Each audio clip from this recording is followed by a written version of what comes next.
Hello. అన్న, నా suit ఎప్పుడొస్తుంది? సరే సరే, త్వరగా పంపండి. పూజ, ఇప్పుడు మళ్ళీ ఏం ఆర్డర్ చేశావు? ఈ సూట్ మమ్మీ. ఎంత? కేవలం 6,000 మమ్మీ. పనికిరాని వాటి కోసం డబ్బులు తగలబెట్టడం మొదలు పెట్టావా? అందుకే జాబ్ చేస్తున్నావా? నీ బట్టల కోసం ఎంత ఖర్చు చేస్తున్నావు? పోయిన వారం నీ జుట్టు కోసం 10,000 రూపాయలు ఖర్చు చేశావు. నీకు ఇంకా నెలకొక ట్రిప్ ప్లాన్ ఉంటుంది. కొన్నిసార్లు సిమ్లా అంటావు, కొన్నిసార్లు మనాలి అంటావు. ఓ ఇంకా చాలా. ఇలా ఖర్చు చేయడం మంచిది కాదు పూజ. అమ్మా, నువ్వేం చెప్తున్నావో నాకు అర్థం కావట్లేదు. చిన్నప్పటి నుంచి నీ సొంతంగా డబ్బులు సంపాదించినప్పుడే ఖర్చు చేయాలని చెప్పేదానివి. తర్వాత ఏమో పెళ్లి చేసుకున్న తర్వాత నీకు నచ్చినట్లు ఉండొచ్చు అని చెప్పావు. అమ్మ, నేను ఇప్పుడు పెళ్లి కూడా చేసుకోబోతున్నాను. నా డబ్బులు నేనే సంపాదించుకుంటున్నాను. కాబట్టి ఇప్పటి నుంచైనా నాకు నచ్చినట్లు నన్ను ఉండనివ్వమ్మా. నువ్వు చెప్పింది నిజమేనమ్మా. చూడు, మనం మొన్న అమ్మాయిని చూసాం కదా. నాకు వాళ్ళ నాన్న నుంచి ఫోన్ వచ్చింది ఇప్పుడే. వాళ్ళు ఈరోజు ఇక్కడికి వస్తామని అడుగుతున్నారు. నేను ఇక వాళ్ళని రేపు రమ్మని చెప్పాను. వాళ్ళ ఇష్ట ప్రకారమే రానివ్వండి. మీరెందుకు ఆపుతున్నారు? వాళ్ళు ఈరోజే వస్తామంటున్నారు కదా. ఫోన్ చేయండి, ఈరోజే రమ్మనండి. ఇప్పటికిప్పుడు ఏర్పాట్లన్నీ పూర్తవ్వవనే వద్దన్నాను. ఏర్పాట్ల సంగతి నేను చూసుకుంటాను. నేను ఒక పని చేస్తాను. చిన్నాకి ఫోన్ చేసి అన్ని సామాన్లు తీసుకురమ్మంటాను. వాడే అన్నీ తెస్తాడు. మీరు వాళ్ళకి ఫోన్ చేసి చెప్పండి ఈరోజు రమ్మని. కొంచెం త్వరగా పెళ్లి డేట్ ఫిక్స్ చేయడానికి చూడండి.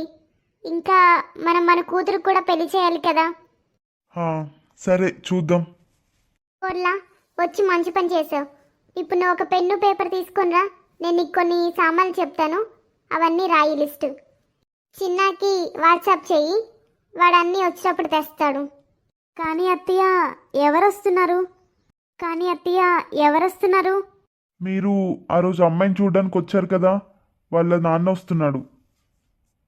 మరిదికి నిశ్చితార్థం ఏర్పాటు చేయడానికి వస్తున్నాడా? అత్తయ్య, నేను వెంటనే పెన్ను నోట్బుక్ తెస్తాను. ఆ 2 చీరలు కోడలి కోసం. మీ ఇద్దరు చెరకు చీర తీసుకోండి. మమ్మీ, నేను ఈ చీర తీసుకుంటాను. ఆ చీర కోడలి కోసం తీసుకున్నాను పూజ. అది తనకే బాగుంటుంది. పూజ, ఈ మెరూన్ నీకు లేదు కదా, ఇది తీసుకో. వద్దొద్దునా, నాకు ఈ చీర నచ్చింది. అమ్మకి ఇవ్వాలని లేకపోతే నాకొద్దు. ఇదిగో మమ్మీ, నీ కోడలి చీర. చూసావా ఈ పిల్లని? ఎప్పుడూ సంతోషంగా ఉండదు. నా పెద్ద కూతురుంది, తనకేమిచ్చినా సంతోషంగానే తీసుకుంటుంది. ఈ పూజని చూడు, తనకి ముక్కు మీదే కోపం. రేపు పెళ్ళైతే అత్తమామల దగ్గర ఎలా ఉంటుంది? పర్లేదులే అత్తయ్య, తను చిన్నపిల్ల. పెళ్ళైన తర్వాత తనే తన పద్ధతులు మార్చుకుంటుంది. తన గురించి తర్వాత మాట్లాడదాం. ఇంట్లో చాలా పనుంది. కోడలి 2 చీరల్ని నువ్వే జాగ్రత్తగా పెట్టుకో. ఈ 2 చీరలు చక్కగా ప్యాక్ చేసి నీ గదిలో పెట్టుకో.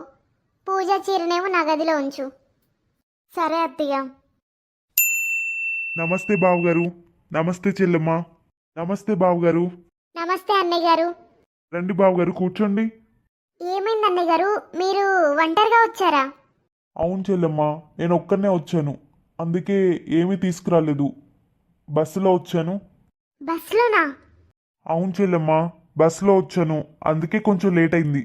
8-10 మంది వరకు టిఫిన్లు లంచ్ ఏర్పాటు చేశాము. మీరేమో ఒక్కరే వచ్చారు. అవును బావగారు, మీ కుటుంబ సభ్యులు కూడా వస్తారని అనుకున్నాము. బావగారు, నేనే ఎవరికి చెప్పలేదు. అనవసరంగా మీకు 20-30 వేల దాకా ఖర్చు అవుతుంది, మాకు కూడా 30 వేల దాకా ఖర్చు అవుతుందని. పెళ్లి తేదీ ఎలాగో వచ్చే నెలే కాబట్టి ఆ సమయంలో మనం ఇవన్నీ పూర్తి చేసుకోవచ్చు. అవునా? వచ్చే నెలేనా? చాలా బాగుంది. చూడండి అన్నయ్య, ఇవన్నీ ప్రతిరోజు చేసుకునేవి కాదు కదా. అరే, 20-30 వేలు అంత ముఖ్యమా? 20-30 వేలతో మీకు పెళ్లి జరుగుతుందా? వచ్చే నెలే పెళ్లి డేట్ ఫిక్స్ చేశామంటున్నారు. పెళ్లి గురించి, పెళ్లి ఎక్కడ చేస్తారు, ఏర్పాట్ల గురించి ఏమైనా ఆలోచించారా? చెల్లెమ్మా, పెళ్లి గుడిలో ఏర్పాటు చేశాను. పెళ్లి గురించి మీరేమీ బాధపడకండి, ఎటువంటి సమస్య ఉండదు. గుడిలోనా? వెళ్ళి బావగారి కోసం టీ ఇంకా స్నాక్స్ ఏర్పాటు చెయ్యి. మీరు కూర్చొని మాట్లాడదాం. ఆయన మనం చెప్పే వాటికి అంగీకరిస్తేనే ఈ పెళ్లి జరుగుతుంది. అతను ఒక బిచ్చగాళ్ళ ఖాళీ చేతులతో వచ్చాడు. ఈ సమాజంలో మనకి గౌరవం లేదా? ఇక పెళ్లి విషయానికి వస్తే పెద్ద ఫంక్షన్ హాల్లో చేయాలని చెప్పండి. ఫంక్షన్ హాల్లో 10 లక్షల వరకు ఖర్చు అవుతుంది. ఇంకా పెళ్లి ఊరేగింపు కూడా చేయాలి. ఇవన్నీ చేస్తా అంటేనే పెళ్లి ఒప్పుకోండి, లేకపోతే పెళ్లి రద్దు చేయండి. నువ్వేం చెప్తున్నావు అర్థమవుతుందా? ఇప్పుడు తన మన కోడలు. నేను చెప్పింది ఆయనకి చెప్పమని చెప్తున్నాను మీకు. నా కొడుక్కి సంబంధాలకేమీ లోటు లేదు. ఆయన కూతుర్ని మనం మొదటిసారి చూడడానికి వెళ్ళినప్పుడు ఆయన చేతులు జోడించి తన కూతురు తప్ప ఇంకేమీ ఇవ్వలేనని చెప్పాడు కదా. ఆ అమ్మాయి నీకు కూడా నచ్చింది కదా. ఆ అమ్మాయిని కోడలిగా చేసుకుంటానని నువ్వు కూడా చెప్పావు. ఆ రోజు నువ్వు కూడా చెప్పావు కదా ఆయన కూతురు తప్ప ఇంకేమీ వద్దని. మరి ఇప్పుడెందుకు మాట్లాడుతున్నావు ఇచ్చిపుచ్చుకోవడాలు వరకట్నమని?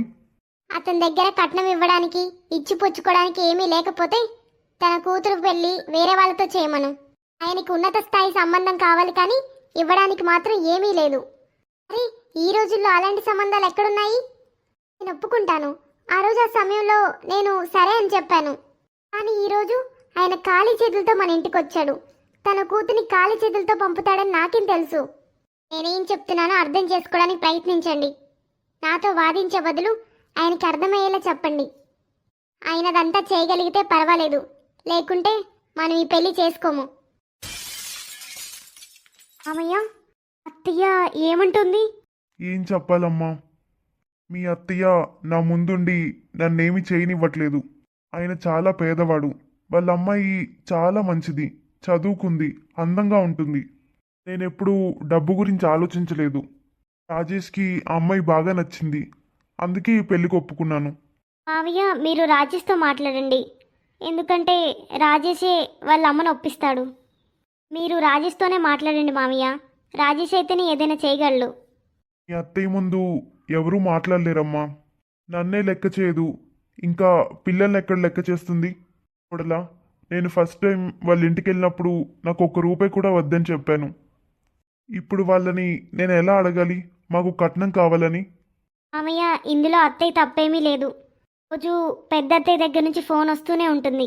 వాళ్ళ అబ్బాయికి పెళ్ళైంది కదా, అతనికి చాలా కట్నం వచ్చిందంట. అందుకే అత్తయ్య దాని గురించి ఎక్కువగా ఆలోచిస్తుంది. అత్తయ్య సరిగా అర్థం చేసుకోలేకపోతుంది. లేకపోతే పెళ్లి ఫిక్స్ అయిన రోజు అత్తయ్య అక్కడే ఉంది. మనం కట్నం వద్దనుకున్నామని కూడా తెలుసు. మన ఇంట్లో మనకేం తక్కువైంది మామయ్య? మనకి అన్నీ ఉన్నాయి.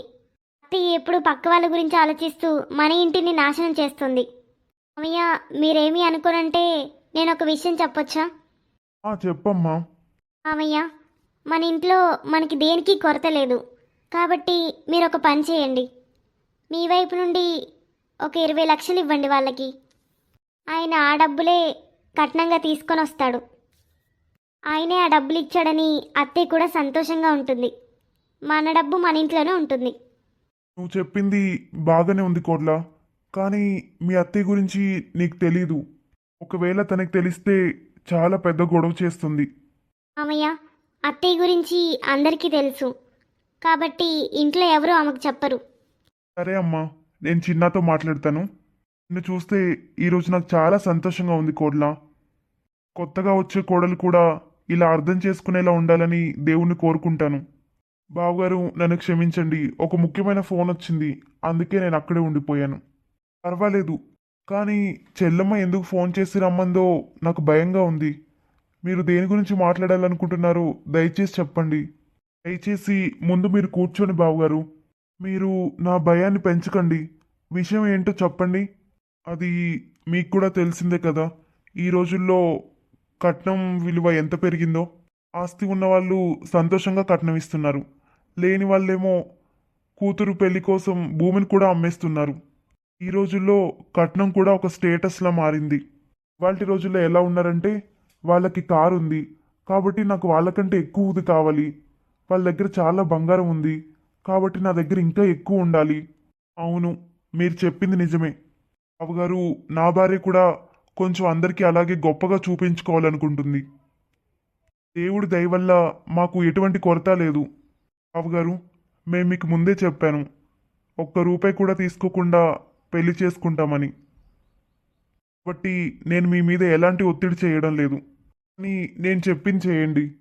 నేను మీకు 20-30 లక్షలు డబ్బు ఇస్తాను.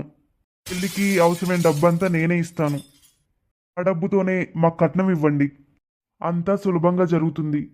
ఇలా చేస్తే మీకు గౌరవం ఉంటుంది, మాకు గౌరవం పెరుగుతుంది. మీరు చెప్పే ప్రతిదాన్ని నేను అంగీకరిస్తాను. కానీ మీ నుండి డబ్బులు తీసుకొని నేనే వాటిని చెల్లించినట్లు నేను నటించలేను. నేను పేదవాణ్ణి. ఒకవేళ మీ దగ్గరే నేను డబ్బులు తీసుకొని కారు ఇస్తాను, కట్నం కూడా బాగా ఇస్తాను. కానీ ఊరి జనాలు ఏమంటారు? మీకు కూడా తెలుసు, నాకెక్కువ భూమి లేదు, వ్యాపారం కూడా లేదు. దేవుడి దయ వల్ల నేను రోజుకు 2 పూట్ల భోజనం చేస్తున్నాను. నా సంపాదనంతా నా కూతురి చదువు కోసమే పెట్టుబడి పెట్టాను. అంతకంటే నేను మీకేం ఇవ్వలేను. బావగారు, మీరు దయచేసి బాధపడకండి. ఊర్లో ఈ విషయం ఎవరికీ తెలియదు. మేం కూడా ఎవరికీ చెప్పము. నేను నా భార్యకు కూడా చెప్పను. మీ కూతురు కూడా ఈ విషయం గురించి చెప్పాల్సిన అవసరం ఉండదు. నా మాట వినండి.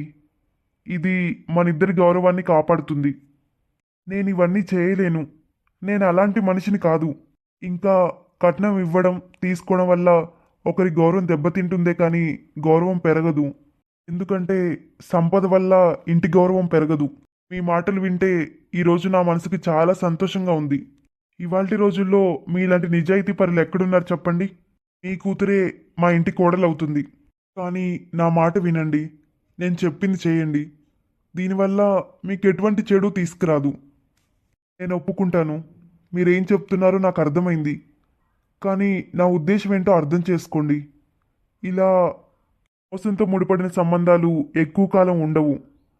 సంబంధాలు డబ్బుతో కాదు, మనసుతో నిలబడతాయి. ఈరోజు అందరికీ గొప్పగా చూపించుకోవడానికే ఇంత కట్నం కావాలంటే రేపు ప్రతి పండక్కి ఏదో ఒకటి అడుగుతారు. అప్పుడు నేను మీ దగ్గరికి మళ్ళీ డబ్బుల కోసం రావాలా? అప్పుడు కూడా నేను మిమ్మల్నే అడగమంటారా? పెళ్లి చేసే ముందే అన్నీ స్పష్టంగా ఉండాలి.